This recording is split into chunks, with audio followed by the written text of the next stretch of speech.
to properly follow the elections clause of the Constitution does not confer standing on a private citizen. That's the Lance v. Kaufman, Supreme Court case of 2007.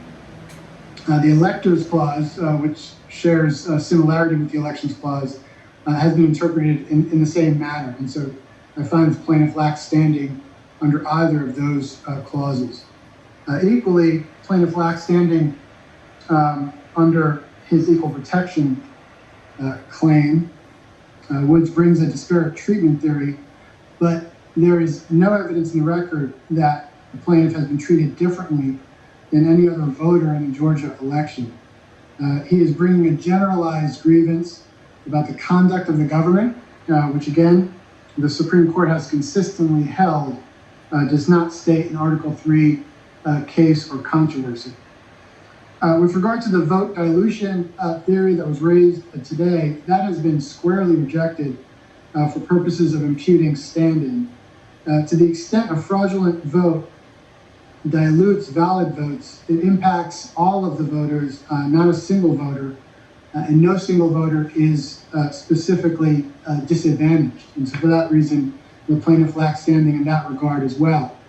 So does his status as a Republican donor, which is I think a creative argument, one that I don't know that has been put forth much in previous authorities, but it certainly does not improve his standing in this case, and that has been rejected by the 11th Circuit.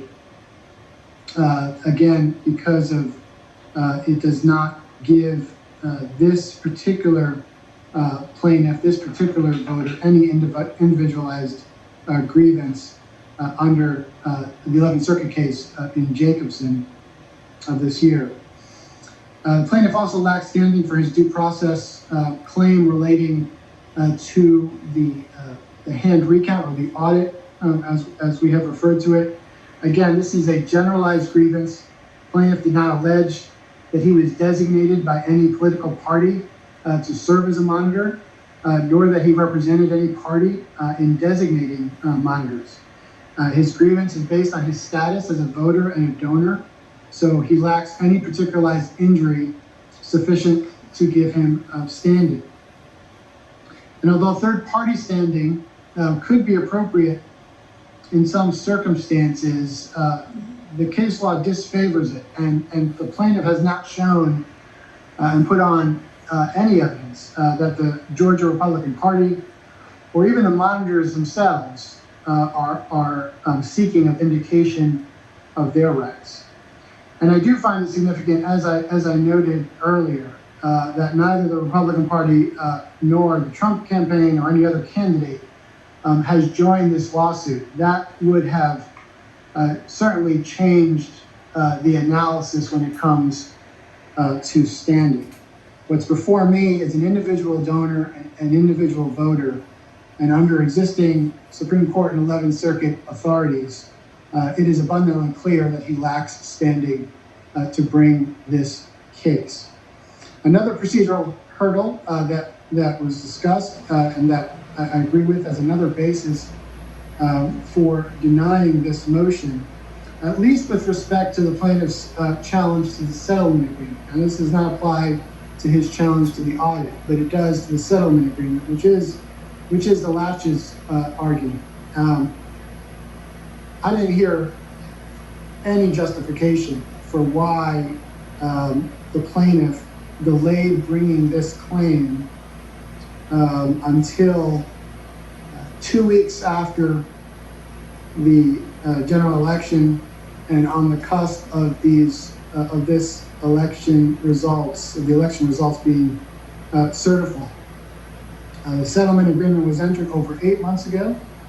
At least 3 statewide elections have been performed in Georgia under the terms of this same settlement agreement, including the general election. And the absentee ballot counting that is the core of the settlement agreement started over 2 months ago in September. And the only reason that was proffered, and again, it is only a proffer without any evidence, is that the plaintiff did not vote in those previous elections. Again, that is not evidence that's been submitted, but even assuming that that is true, it still does not justify the delay, because the settlement agreement was entered again over 8 months ago, and whether or not this particular plaintiff chose to vote has nothing to do with whether he thought he had a redress with the courts to challenge that settlement agreement. Again, I don't find that he has standing to do so, but even if he did, his undue delay prejudiced the Secretary of State, and certainly prejudiced the millions of Georgia citizens who have already voted in this election, and for that reason, the laches argument also prevails here.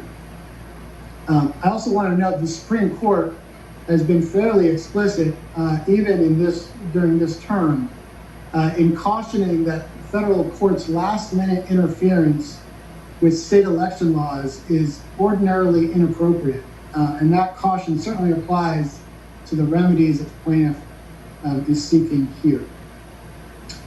Even if we were to leave aside the procedural hurdles, the standing issues, and the laches defense, it appears to me that the plaintiff fails to state a claim that could withstand a motion to dismiss. And so I find that he has not satisfied his burden of establishing a likelihood of success on the merits.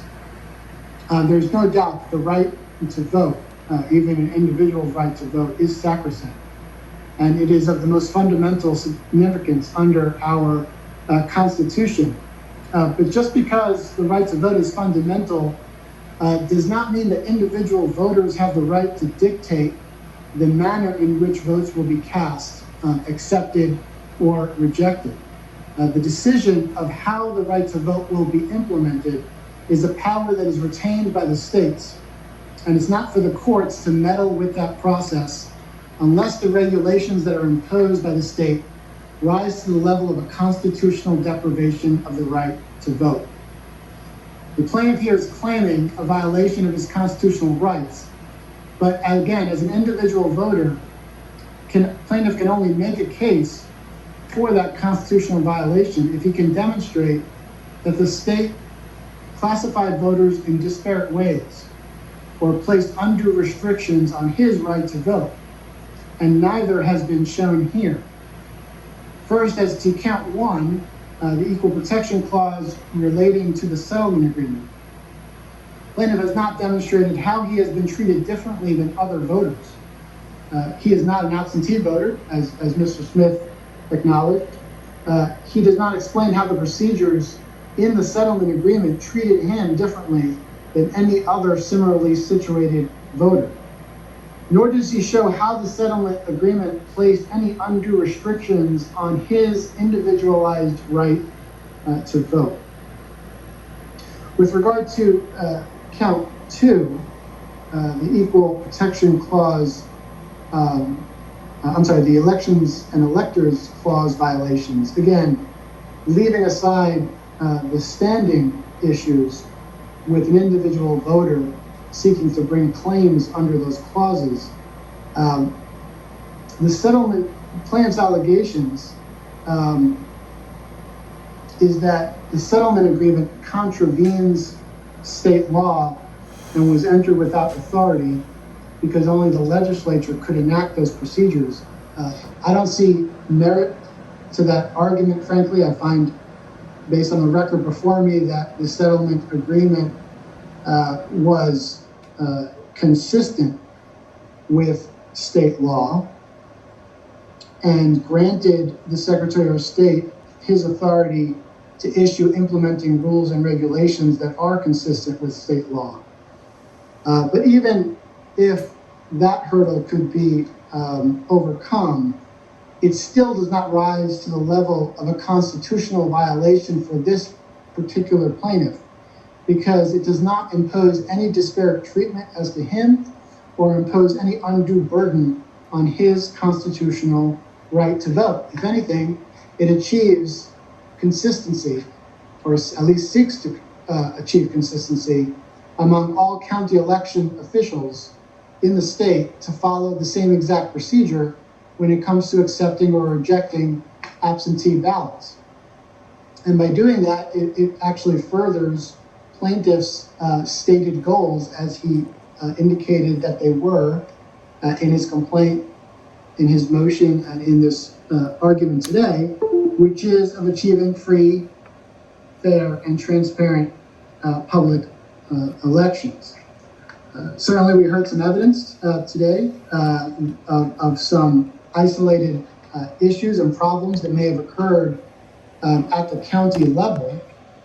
But again, those are grievances that should have, and probably were, it sounds like, taken up with county officials.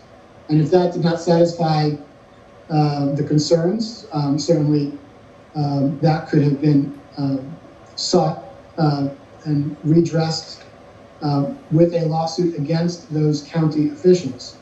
But bringing this claim against the Secretary of State on federal constitutional grounds does not have merit. With regard to the due process challenge, and Mr. Smith clarified today that that challenge is on both procedural and substantive due process grounds. The procedural due process ground requires the plaintiff to show a private interest that's affected by the fairness or unfairness of the official action. And the plaintiff, again, did not serve, or at least there's no evidence that the plaintiff served or sought to serve as an election monitor, or that he was involved in the monitoring process. And even if he did, monitoring an election or monitoring an audit of an election is not a constitutional right. There is no constitutional right in monitoring an election. Monitoring an election is not a life, it's not a liberty, and it's not a property. And so for that reason, the procedural due process claim fails. The substantive due process claim also fails, and that is an easier call because it is well established by consistent body of precedent, both at the Supreme Court and Circuit Court levels, that garden variety election disputes, including disputes surrounding the counting and marking of ballots, does not rise to the level of a constitutional deprivation. And that is exactly what we heard from Ms. Boyle's testimony. I credit her testimony. I found her to be credible on the concerns that she raised and the observations that she raised from what she observed during her part and process in the election. But those are exactly the garden variety issues with voting and counting of votes that the Supreme Court and circuit courts have consistently held are not constitutional violations and are not substantive due process violations.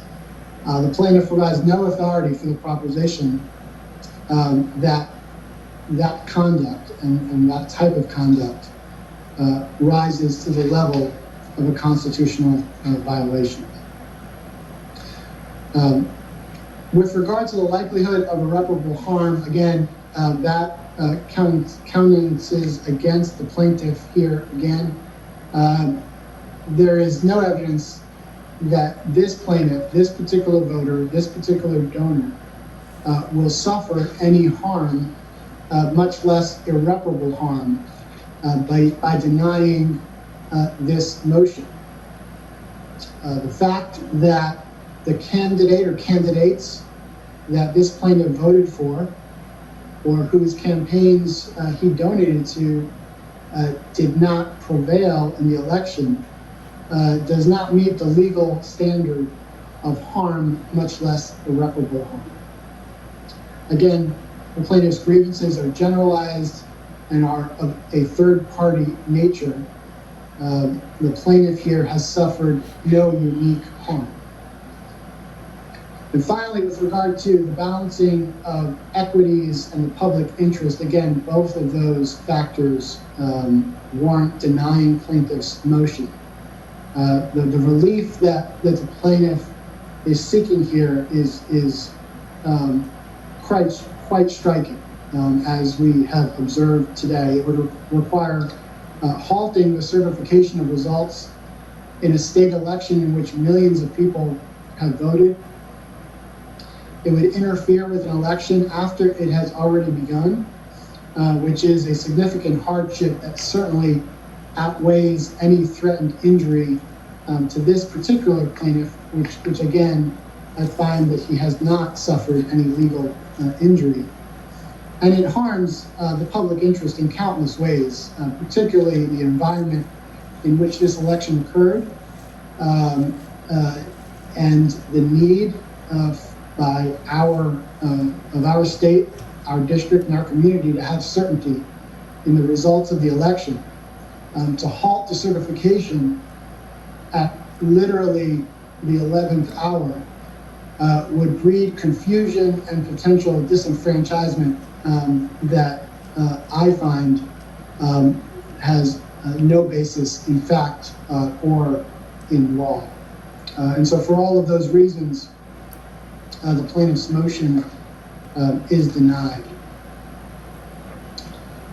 Is there anything else for us to take up today, Mr. Smith? No, Your Honor. Anything on behalf of the Secretary of State? No, Your Honor, thank you. Mr. Hamilton, on behalf of the Democratic Party? No, thank you, Your Honor. Thank you for your time. Mr. Greenbaum? No, Your Honor. All right, thank you, everyone. I hope everyone stays healthy and safe. All right, we're adjourned. Thank you, Your Honor. Have a good